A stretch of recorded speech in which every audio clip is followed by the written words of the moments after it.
Olá pessoal, sou Paulo Matos. É um prazer enorme estar aqui de novo, falando mais um pouquinho sobre o estudo do Livro dos Espíritos. E hoje nós vamos falar sobre a pluralidade dos mundos. Pluralidade dos mundos, é quase um trava-língua, né? Está no Livro dos Espíritos, nas questões 55 a 58. E é um assunto bem interessante, para mim é um assunto bem bonito, assim, muito filosófico, né?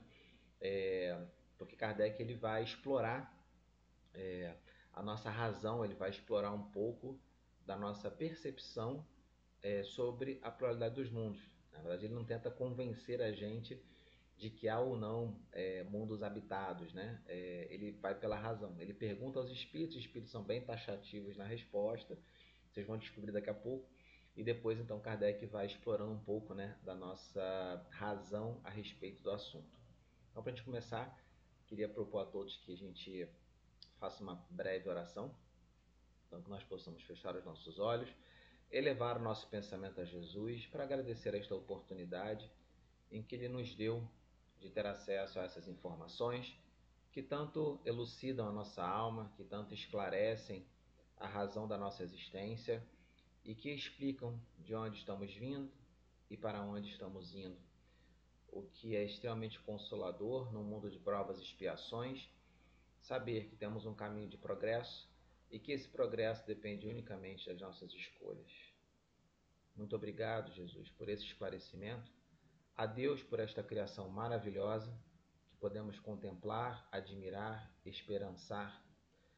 Aos amigos espirituais que possam inspirar a cada um que assiste esse vídeo a fazer as suas reflexões, tirar as suas conclusões e se melhorar um pouquinho.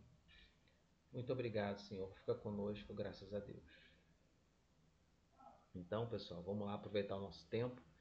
E antes de começar, propriamente dito, sobre as perguntas do Livro dos Espíritos, eu vou convidar vocês a refletir sobre algumas informações aqui a respeito da ciência, né? Então vamos lá comigo. Deixa eu alterar minha câmera aqui e vamos começar aqui, ó. Vamos lá. Primeiro eu trago para vocês aqui essa galáxia. Ela é chamada de Starburst Messier 82 e ela está a 12 milhões de anos-luz. O que significa isso?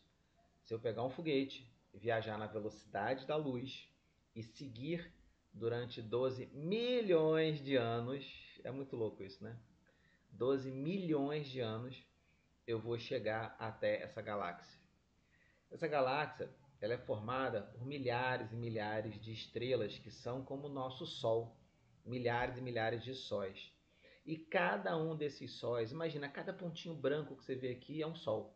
Né? Em volta desse Sol, cada um desses, estima-se que exista aí cerca de 2, 3 planetas, podendo ser dezenas de planetas e podendo ser um planeta.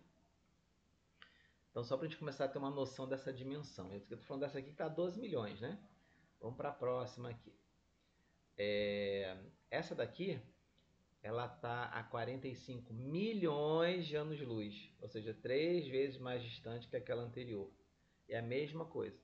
Né? Ela possui dezenas de centenas de milhares de sóis, de estrelas. Né? Cada uma dessas dezenas de milhares de estrelas existem vários planetas orbitando ao seu redor. Então, mais um pouquinho. Essa daqui, ó, por exemplo, ela está a 59 milhões de anos-luz. É muito louco, né, gente? Pra vocês terem uma ideia, uma pessoa, se tiver um ser parecido com a gente em um desse planeta e conseguir olhar para o nosso planeta, o que é muito difícil, porque é tanta estrela que as próprias estrelas ficam na frente uma das outras. Então isso dificulta muito a gente conseguir realmente observar muito longe, né? Porque é muita estrela. Imagina você estar num grande centro urbano, você olha para um lado, é um prédio na tua frente, um monte de prédio atrás, você não consegue chegar aos prédios que estão atrás.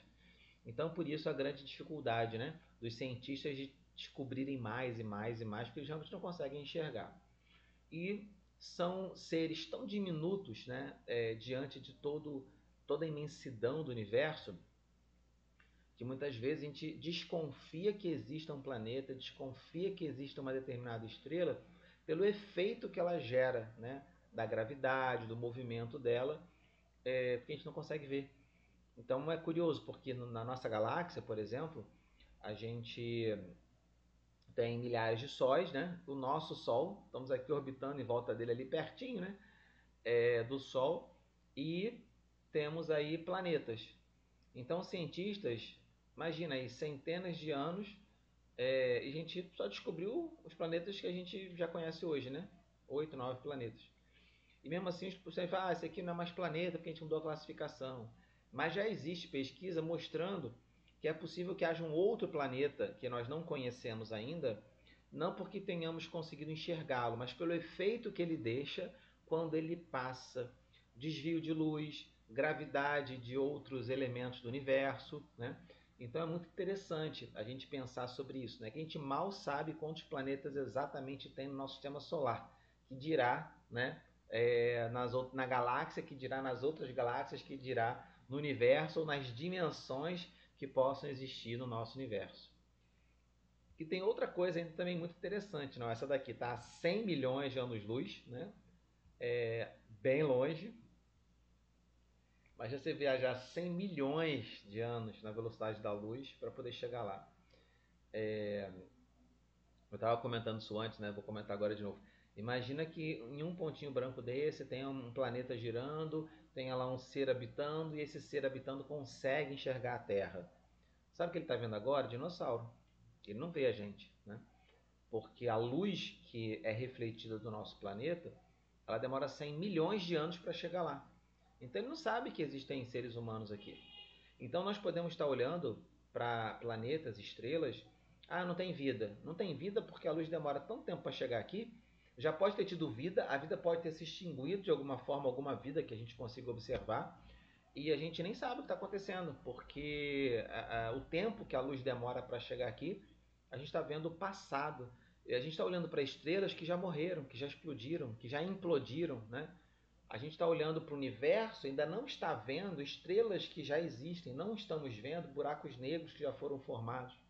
Então é muito interessante a gente começar a ter essa noção da imensidão do universo. Aqui, por exemplo, é um buraco negro, é o Fênix A. O diâmetro dele, enquanto a gente tem aqui na Terra algumas dezenas de milhares de quilômetros, né? O Fênix ele tem 590 bilhões, 500 milhões de quilômetros de diâmetro. Isso é uma quantidade que a gente não consegue nem imaginar, né? E isso é o buraco negro, o diâmetro do buraco negro, que engole tudo, até a luz. A gente não sabe o que tem lá dentro porque a luz não sai de lá. Então, quando olha para uma galáxia, ela reflete a luz, né? Que bate nela, ela reflete essa luz. Ou que ela mesmo produz, né, através das suas estrelas. O buraco negro, a gente olha e realmente é completamente negro, porque ele absorve totalmente a luz, né? A gente não consegue saber o que tem lá dentro porque a luz não volta, não reflete, né? Então, pode ser um espaço para uma outra dimensão que a gente não faz ideia, né? Então, para a gente entender como a gente é pequenininho, né, diante de todo o universo, né, que Deus criou, e constante criação, e que a gente está aqui habitando, tentando entender quem nós somos, né? Para onde é que a gente está indo. Então, por exemplo, cientistas acreditam que existam cerca de 100 bilhões de galáxias. 100 bilhões de galáxias é o que a gente acredita que existe. E isso que a gente está no planeta de provas e expiações, com uma tecnologia extremamente restrita e com muita dificuldade de enxergar além, né, dos nossos planetas, lançando satélites pelo universo, né, e sinais desses satélites que demoram algumas horas, meses e provavelmente levarão semanas ou até anos para chegar aqui, né? Na Via Láctea, que é onde a gente está, a nossa galáxia, a gente tem cerca de 200 bilhões de estrelas, né? Imagina 200 bilhões de sóis. E cada um desses tem pelo menos de 1 a 3 planetas orbitando à sua volta. Tem planetas que tem mais, como estrelas que tem mais, como o nosso, por exemplo, né? Mas vamos fazer uma conta básica aí, né? De 1 a 3 planetas. Eu estou falando, gente, de 500 a 600 bilhões de planetas. É muita coisa, é difícil a gente imaginar isso, né? E se a gente pegar esse número de planetas e multiplicar pelas galáxias, eu vou até aí de 50, 60, 6 trilhões de planetas. Gente, será que só o nosso é habitável? como é que a gente pode imaginar que só o nosso vai ser habitado, que o Sol nosso vai ter vida, né? É claro que se a gente procurar a vida exatamente como nós somos, vai ser difícil a gente realmente achar igual, né? As condições têm que ser muito iguais. Então, quando eu imagino que nós estamos num planeta, né? Que esse planeta ele tem cerca aí de... vou até passar para o próximo slide aqui, depois eu falo do planeta, né? Só para a gente terminar esse aspecto aqui. Então a Terra, por exemplo, é uma senhora, né? De 4,56 bilhões de anos. Ou seja, a galáxia que está a 100 bilhões, né, de anos-luz, ela, que com certeza deve existir alguma galáxia nessa distância. Vamos pegar uma galáxia a 5 bilhões de anos-luz. Ela não sabe que a Terra existe ainda, né? Não sabe. Ela vê ali uma estrela, um monte de matéria orbitando essa estrela ali num caos completo, para a gente ter uma ideia disso, né? E a nossa existência aqui no planeta, ela tem apenas cerca de 100 mil anos, vamos colocar assim, 150 mil anos. E se a gente for pegar, né, os nossos antecessores, né, mais primitivos, talvez cerca de 200 a 300 mil anos.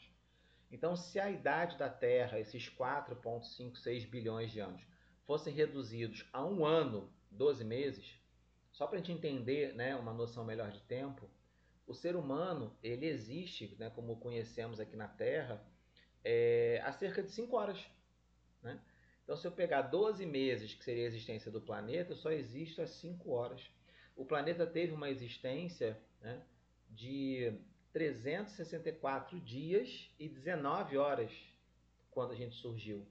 Então, olha como a escala de tempo, né, ela chega num patamar que é muito difícil para nossa compreensão, tamanha a extensão, tamanha a largura, né, a dimensão dessa escala. Então, quando a gente pensa, né, que nós, como eu estava falando aqui no slide anterior, né, na quantidade de planetas, podem existir 1 bilhão de vezes mais do que a gente imagina. E se a gente pensar que no nosso planeta a gente tem hoje aí cerca de 8 bilhões de habitantes, né? E todos nós somos diferentes, você não vai encontrar duas pessoas iguais nesse planeta. A mesma coisa acontece com os planetas do universo. Nós não vamos encontrar dois planetas iguais. Cada planeta ele foi formado de uma maneira diferente, de um jeito diferente, numa temperatura diferente, numa distância diferente, com elementos químicos, metais, materiais diferentes e regidos sobre leis, né, da natureza que talvez a gente nem conheça ainda, que a gente desconheça completamente. Né? Eu olho né, eu olho aqui para esse quarto onde eu estou, eu não vejo ar, eu não vejo a poeira, eu não vejo pólen, eu não vejo os bilhões de micro-organismos, bactérias e vírus que estão passando por aqui, né? Mas eles existem. Assim também é a vida em outros planetas. Elas podem existir num formato, num tamanho, num jeito que eu desconheço completamente, que a ciência ainda não me permitiu ter a tecnologia necessária para que eu enxergue. Até algumas décadas atrás, talvez dois séculos atrás, a gente não conseguia enxergar micro-organismos que nós enxergamos hoje.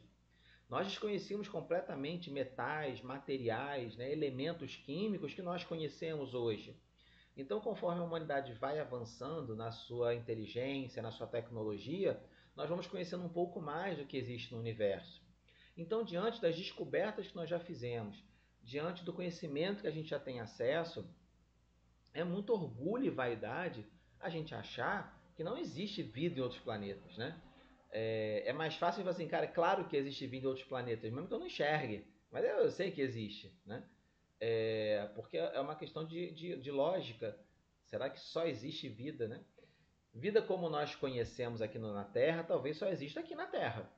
Mas vidas em outros formatos, em outros aspectos, em outros jeitos, por que não existe em outros planetas? E os espíritos até falam sobre isso, a gente estou antecipando aqui algumas respostas, né? Que os espíritos até colocam isso, né? Imagina a gente Se eu nunca tivesse visto um peixe, eu conseguiria imaginar um peixe? Não. Né? A gente até hoje identifica animais no fundo dos oceanos que a gente não conhecia. E estima-se que existam milhares de vidas no fundo do oceano que o cientista não conhece. E para ser mais assustador, a ciência hoje diz que nós temos mais informação sobre o universo do que sobre os oceanos abissais, do que a profundeza dos oceanos.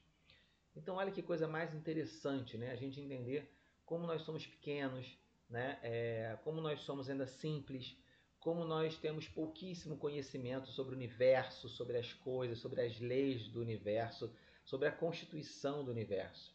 Então, esse é um exemplo de muita humildade para nós entendermos quem nós somos nessa história toda, né? Há cientistas que dizem que há mais estrelas no céu do que grãos de areia na Terra. Então, daí você já dá para imaginar o tamanho desse universo, né? Então, vamos caminhar aqui um pouquinho e vamos para as perguntas do Livro dos Espíritos, que são muito elucidativas para todos nós a respeito desse assunto. Então, na pergunta 55, Kardec ousou, né? E eu digo ousou porque Kardec era muito ousado nas suas perguntas, né? E ele pergunta o seguinte: são habitados todos os globos que se movem no espaço? Ele pergunta todos, ele não pergunta alguns, ele pergunta se todos, né? Os globos que se movem no espaço, eles são habitados. E eis que os espíritos respondem, né? Ih, gente, peraí que eu acho que eu fiz besteira aqui. Deixa eu me corrigir aqui. Deixa eu ver se voltou pro lugar. Voltou pro lugar, né? Então tá bom. Tirei o negócio do lugar aqui. Deixa eu voltar aqui só um pouquinho, gente. Só um segundinho. Pera aí, segura aí. Acho que agora foi, né? Beleza. Então, Kardec ele ousou perguntar, né, para os espíritos se todos os planetas, né, eles realmente eram habitados ou não. E aí os espíritos responderam prontamente, né? Eles falam que sim. Eles falam que o homem terreno está muito longe de ser, como nós supomos, o primeiro em inteligência, em bondade e em perfeição. É uma crença, né? De quando a gente era muito ignorante nesse aspecto da tecnologia e do conhecimento do universo, de que nós éramos o centro do universo, né? Já pensamos, já imaginamos isso uma época, né? Ah, nós somos o centro do universo, tudo gira à nossa volta. E hoje a gente já sabe que não é assim. E é interessante como ainda tem gente que acha que o planeta é plano, né? Mesmo diante de todas as leis da física aí, mostrando que não é, não tem como ser, né? Das leis da matéria. É muito interessante a gente olhar para vários planetas, né, redondos, girando, entendendo o movimento deles e achar que o nosso, a Terra é plana, né? Então a gente percebe que ainda hoje a gente ainda carece, né, de muito estudo, de muito aprendizado e o principal, de muita humildade para reconhecer que nós não sabemos nada ainda sobre o universo. E aí os espíritos continuam aqui, ó. Entretanto, há homens que se têm por espíritos muito fortes e que imaginam pertencer a este pequeno globo o privilégio de conter seres racionais, orgulho e vaidade, né? Aquilo que nós estamos falando aqui, puro orgulho e vaidade. Julgam que só para eles Deus criou o universo. Então, se a gente imaginar, e claro, aí partindo da crença de que existe um Deus, se eu imaginar que Deus criou o nosso planeta para ser habitado, o que é o resto, né, do universo? Para que Deus se deu o trabalho de criar tanta coisa e só o nosso planeta ser habitado, né? Então a gente já começa a ver como nós ainda somos orgulhosos para não aceitar que existe vida em outro planeta, né? E aqui os espíritos continuam. Deus povoou de seres vivos os mundos, concorrendo todos esses seres para o objetivo final da providência. E qual seria o objetivo final da providência de Deus, né? O nosso progresso, a nossa evolução, o nosso desenvolvimento espiritual. Acreditar que só haja no planeta que habitamos fora duvidar da sabedoria de Deus, que não fez coisa alguma inútil. Certo a esses mundos há de ele ter dado uma destinação mais séria do que a simplesmente, né, nos recriarem à vista. Então, assim, com certeza Deus, né, deu a esses planetas um objetivo muito mais sério, uma destinação muito mais séria do que simplesmente recriar, né? Recrear, né? Dar recreio, dar o gozo, o divertimento para os nossos olhos. Então, Deus não se deu o trabalho de criar tantos planetas e estrelas para a gente achar um céu bonito, né? Convenhamos, não faz sentido. E na 56, Kardec pergunta: é a mesma constituição física, né? Os diferentes globos têm a mesma constituição física? Os espíritos são taxativos. Não, de modo algum eles se assemelham, ou seja, sequer há uma semelhança entre os mundos, né? Então daí a gente já começa a entender que certamente existem muitas formas de matérias que nós desconhecemos para a formação dos mundos. Só o fato de nós olharmos para Vênus, para Marte, né, que são os planetas próximos de nós aqui, a gente já entende. Imagina o tamanho da nossa fragilidade, né?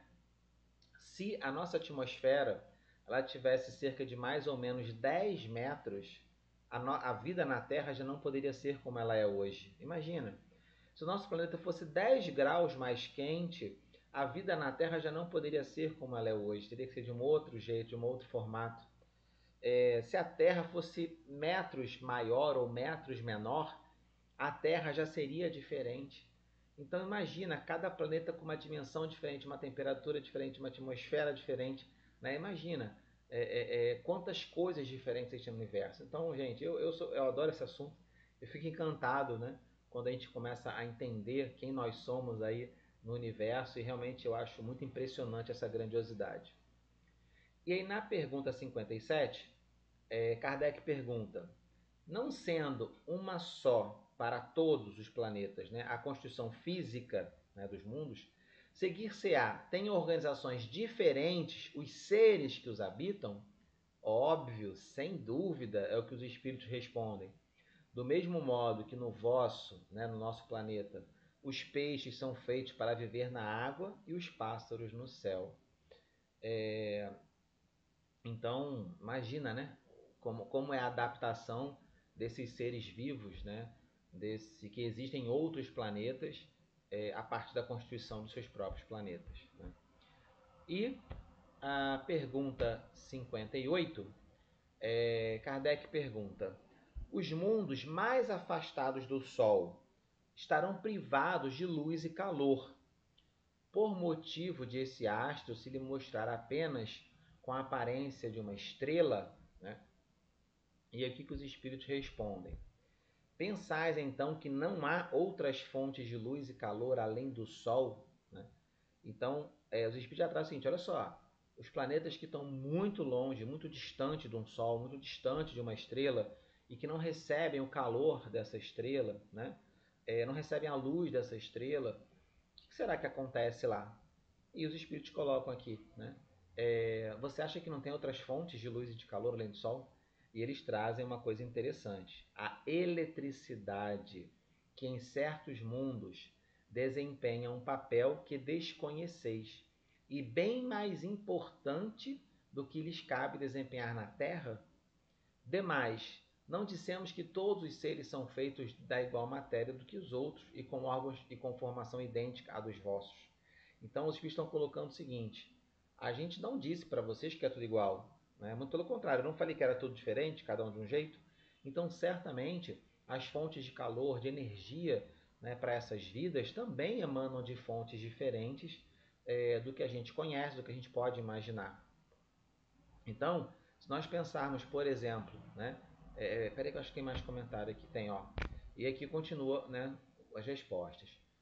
Gente, esse parênteses com 3 pontinhos é porque eu suprimi parte do texto para não ficar muito longo, tá? Então, o que eles colocam aqui, ó? Se jamais houvéssemos visto peixes, não compreenderíamos pudesse haver seres que vivessem dentro d'água, né? Outros mundos, sem dúvida, contêm elementos que nós desconhecemos. E o que há de impossível em ser a eletricidade em alguns mundos mais abundante do que na Terra e desempenhar neles uma função de ordem geral, cujos efeitos a gente pode sequer compreender. Bem pode suceder, portanto, que esses mundos tragam em si mesmo as fontes de calor e de luz necessárias aos seus habitantes, né? Que era mais ou menos o que a gente estava falando ali antes. Então, quando a gente parte para olhar para o universo, é tão desconhecido ainda, né? É tão, mas tão desconhecido, e fica difícil a gente conseguir imaginar o que será que pode, né, estar acontecendo ou nos envolvendo, né, através do universo. E essa imagem de Jesus aqui eu achei linda, né? Eu achei que ela pela internet. Eu vou até diminuir aqui um pouquinho o meu. Deixa eu diminuir aqui um pouquinho a minha imagem, né? Porque Jesus é maravilhoso, né? E essa imagem eu achei tão bonita. Então, assim, quando a gente olha para toda essa pluralidade, né, dos mundos habitados, a gente se questiona, né? Por que será tudo isso? Para que tudo isso? E aí, se a gente for estudar a escala evolutiva, né, a escala dos espíritos, da evolução, a escala dos mundos, né, de progresso, a gente vai entender que a gente está numa grande escola e cada planeta, né, fornece a nós a possibilidade de uma experiência diferente na grande escola da evolução espiritual. Então, que possamos ser muito gratos, né, ao planeta Terra, que possamos ser muito gratos a ter acesso a esse conhecimento, que possamos ser muito gratos, né, a Jesus por se dispor, né, se disponibilizar a ser o nosso grande guia, o nosso modelo a ser seguido, a ser o grande governador do nosso sistema solar, a ser o grande governador do nosso planeta. Então, quando nós não entendermos o que está acontecendo no nosso planeta, quando a gente começar a se indignar, a se escandalizar, que a gente possa renovar a nossa fé e agradecer a Deus, agradecer a Jesus a oportunidade de nós estarmos nessa grande escola de aprendizado, nessa grande escola de amor, nessa grande escola de fraternidade. Que nós possamos compreender que as doenças do corpo, as doenças físicas, as dificuldades pelas quais nós passamos aqui no nosso planeta, elas são, na verdade, grandes provas, né? Grandes oportunidades de aprendizado.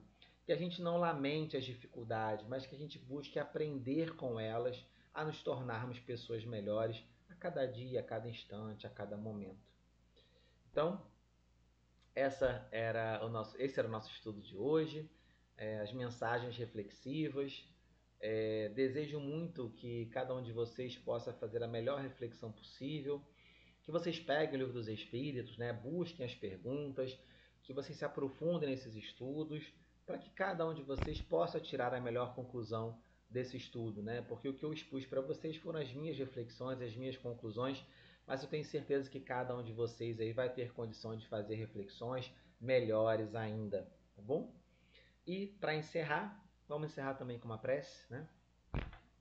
Agradecendo a Deus, a Jesus, essa oportunidade bendita de podermos refletir sobre esses temas, de termos o Livro dos Espíritos para nos guiar no nosso aprendizado, o Evangelho Consolador de Jesus, que nos deu o seu exemplo e que nos ensina até hoje com o seu legado a nos tornarmos pessoas melhores.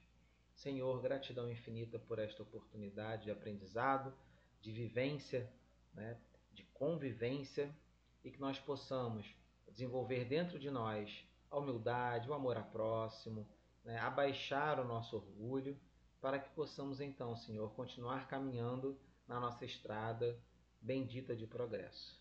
Senhor, fica conosco agora e sempre, nos abençoando, iluminando e protegendo. Graças a Deus. Pessoal, um grande beijo para todos, um forte abraço e que todos fiquem bem e fiquem em paz. Tchau, tchau.